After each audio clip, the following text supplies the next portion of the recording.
Now, this is projection and speculation, but there's something different about him in the past several months. It could be the COVID thing, the isolation that you mentioned. Yeah. I've listened to a lot of interviews and speeches in Russian, Hmm. and there's something about power over time that can change you, that can isolate you. Well, when I was there, no, he'd been in office for already 15 years. He had power. He didn't misuse it, in my opinion. He was very even. I saw him go on television and talk to his fellows the same way he always talked to them. Yeah. He grew with it. He grew in intelligence and knowledge because he had dealings with the whole world. Now, people had come to him.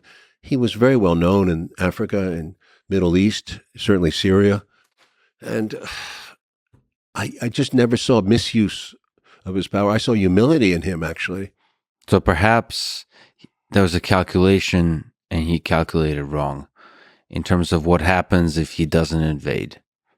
Perhaps there was a calculation. Yeah. Perhaps he had a calm and clear mind and he calculated wrong. Well, he also made the point that he had the talk of Zelensky saying nuclear weapons were going to come into Ukraine. There was talk about that right before the invasion, too. And certainly that would have set off alarms.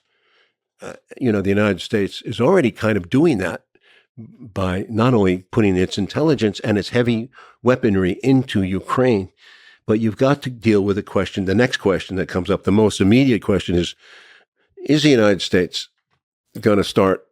And I'm saying this is good. They're making a lot of noise in the United States press about Russia using nuclear weapons and chemical weapons. That's a lot of noise. Again, going back to my analogy, when the United States starts that, it starts the conversation going. It's in the interest of the United States for Russia to be pinned with any kind of chemical or nuclear incident. For example, it'd be very, not simple, but it would be possible to explode a nuclear device in Donbass and kill thousands of people.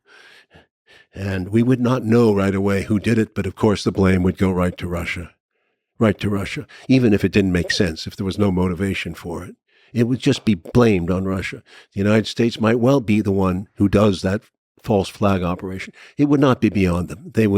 It would be a very dramatic solution to sealing this war off as a major victory for the United States. That's terrifying. No, but it can happen. It can happen. A 1 kiloton device, low yield.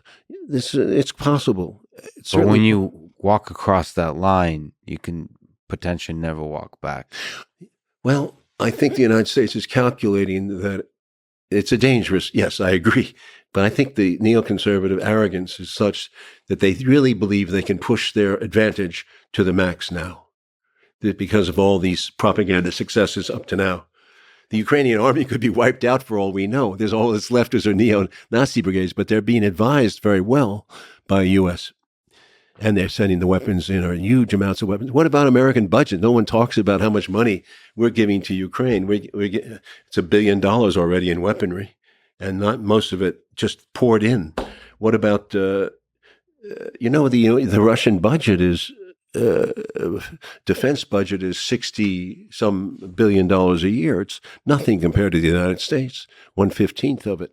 But yet we've put so much weaponry into Ukraine. The money we've spent on Ukraine is equivalent almost to what we spent on COVID in our own country. It's astounding, the distortion of our priorities.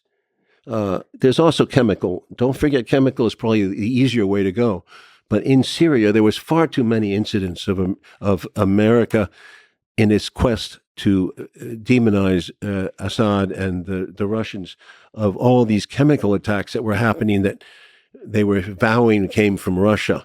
And in spite of the fact that Russia has pulled out of signed the agreement on chemical arms and apparently destroyed its stock several years ago. It's strange that the strangest incidents happened in Syria. You go back to them, trace every one. Good journalism was done. The White Helmets got a lot of fame, but they were corrupted. And many good journalists tried to point out the inconsistencies in the American accusations. Robert Parry among them, who was one of my mentors at Consortium Press. A lot of good journalists. You'd have to go back, but trace each, like you would trace each time they made an accusation against Putin of murder. You need that same kind of Sherlock Holmes intensity investigation, and they don't do it because the United Nations or the chemical, not the United Nations as much as the chemical people, the organization has been tampered with. If you remember correctly, there was accusations that the chemical investigative unit, I don't know the name of it, was tampered with, and people quit. People who were working on that commission quit and said that this is not legit. It's a very interesting. That Syria story is wacko. So the United States is willing to use chemical in Syria freely. It did it 3-4 times. If you remember correctly, Trump was challenged that he did not attack after a chemical incident in Syria. All these newscasters in the United States, the most heaviest of them were saying, well, President Trump is now finally acting like a real president when he drops missiles in Syria. They actually said that. In other words, they wanted Trump to go to war on Syria, but he didn't.